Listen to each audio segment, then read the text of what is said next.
Tony, thank you. We have breaking news out of Texas now, where authorities now say 19 students and 2 adults are dead following a shooting at an elementary school in Uvalde. An 18-year-old gunman opened fire in the school this afternoon, which holds 2nd through 4th graders. That gunman is dead tonight, killed by a Border Patrol agent who was in the area and responded to the scene. Uvalde is about 80 miles outside of San Antonio, Texas. Today's elementary school shooting there is the nation's deadliest since Sandy Hook in 2012. 12 News reporter Kim Kalunian joins us now live in studio with new reaction tonight. Kim? Well, Mike and Shannon, that death toll once again climbing in just the last half hour, and tonight 19 families are grappling with the reality that they will not be tucking their child into bed. Devastation at Robb Elementary School in Uvalde, Texas. At least 19 children and 2 adults killed at the hands of an 18-year-old man in a mass shooting.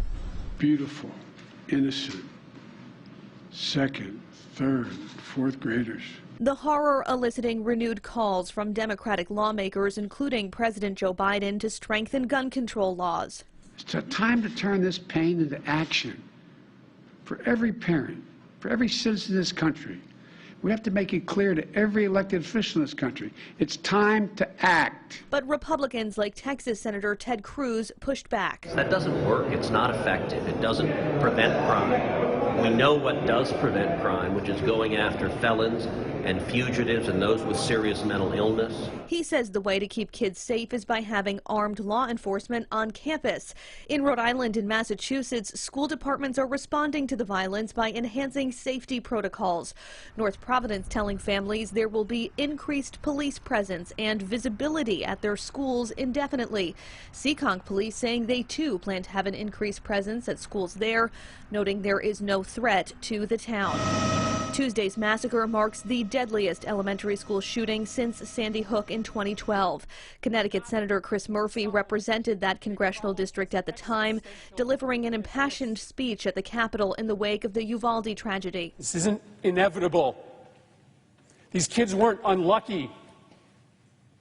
This only happens in this country and nowhere else. Mothers like Scarlett Lewis, who lost her son in Sandy Hook, reliving the pain yet again. You bring your child to school with a book bag and they leave in a body bag. It's not the way it should be.